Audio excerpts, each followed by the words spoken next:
Di tengah perjalanan 2 periode pemerintahan Presiden Joko Widodo, ada satu isu yang sempat menggemparkan.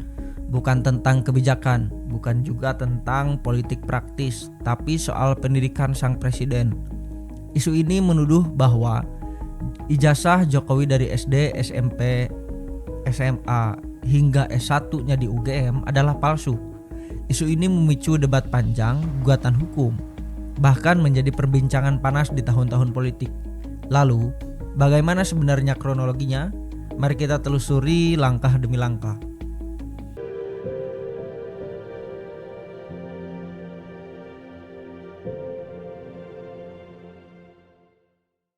Isu ini sebenarnya mulai terdengar samar-samar di media sosial sejak beberapa tahun setelah Jokowi menjabat presiden. Namun, gaungannya semakin besar pada tahun 2022. Salah satu yang pertama kali menyuarakan secara terbuka adalah Bambang Trimulyono, seorang penulis dan pegiat media sosial. Ia mengklaim bahwa ada kejanggalan pada dokumen asli ijazah Joko Widodo. Menurutnya, data pendidikan yang tercatat tidak sinkron dan ia menuduh ijazah SD, SMP, hingga SMA milik Jokowi adalah palsu. Selain Bambang Tri, akademisi dan aktivis Ubaidillah Badrun juga menyinggung isu ini di ruang publik. Namun, dari pihak istana, bantahan langsung disampaikan bahwa ijazah Jokowi dinyatakan asli, sah, dan telah diverifikasi sejak lama. Pada Oktober 2022, isu ini masuk ke ranah hukum.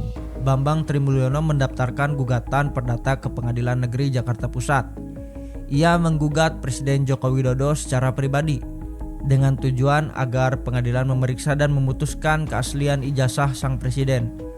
Dalam gugatannya, Bambang Tri menyebut bahwa pengadilan harus memerintahkan Jokowi menunjukkan ijazah asli SD, SMP, dan SMA-nya. Ia juga meminta agar pengadilan menyatakan ijazah itu tidak sah jika terbukti palsu. Kasus ini langsung menjadi berita nasional. Media memberitakannya dari berbagai sudut pandang. Sementara publik terbelah antara yang percaya tuduhan itu dan yang menganggapnya fitnah politik. Proses persidangan pun dimulai. Jokowi diwakili oleh kuasa hukum dari pemerintah. Pihak presiden menyatakan bahwa gugatan ini keliru, tidak memiliki dasar hukum dan tidak layak untuk dilanjutkan. Mereka menegaskan bahwa keaslian dokumen pendidikan Jokowi sudah diverifikasi oleh Komisi Pemilihan Umum atau KPU.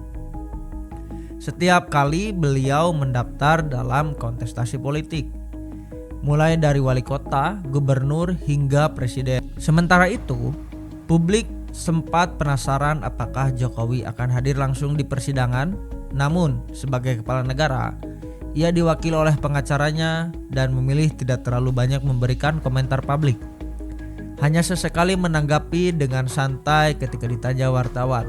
Ya, saya tidak tahu. Pada akhirnya, Oktober 2022, Majelis Hakim Pengadilan Negeri Jakarta Pusat memutuskan untuk menolak seluruh gugatan Bambang Trimulyono. Hakim menyatakan bahwa perkara ini bukan ranah pengadilan perdata dan tidak ada alasan hukum untuk memaksa presiden menunjukkan ijazahnya di pengadilan. Putusan ini pada dasarnya menghentikan gugatan di tingkat pertama. Namun, bagi sebagian orang, keputusan ini tidak menghentikan perdebatan di luar pengadilan. Presiden Jokowi kemudian memberikan pernyataan singkat kepada media. Ia menegaskan bahwa ijazahnya asli dan lengkap, bahwa bersedia menunjukkannya jika memang diperlukan oleh pihak yang berwenang. Tak hanya itu, sejumlah teman sekolah dan guru Jokowi juga muncul di hadapan media, memberikan kesaksian bahwa mereka memang bersekolah bersama Jokowi di SD Negeri 101 Tirtoyoso, SMP Negeri 1 Surakarta, dan SMA Negeri 6 Surakarta. Kesaksian ini menjadi salah satu upaya klarifikasi di tengah derasnya isu media sosial. Meskipun pengadilan telah memutuskan, isu ijazah palsu ini tidak serta-merta hilang dari perbincangan. Di media sosial, isu ini kembali muncul setiap kali ada momentum politik penting, misalnya menjelang pemilu 2024. Sebagian pihak menilai isu ini hanyalah manuver politik untuk menjatuhkan citra presiden. Sementara yang lain tetap percaya pada tuduhan meski tidak ada bukti baru yang kuat. Fenomena ini menunjukkan bahwa di era informasi, sebuah isu bisa hidup terus di ruang publik meskipun sudah ada putusan hukum. Kasus ijazah palsu Jokowi adalah contoh sebagaimana bahwa sebuah isu bisa berkembang dari media sosial, masuk ke pengadilan, lalu menjadi bagian dari diskusi politik nasional. Fakta hukum jelasnya, pengadilan telah menolak gugatan. Pihak istana sudah memberikan bantahan dan saksi-saksi sekolah telah bersuara. Namun, opini publik tetap beragam. Sebagian menerima penjelasan, sebagian lainnya tidak.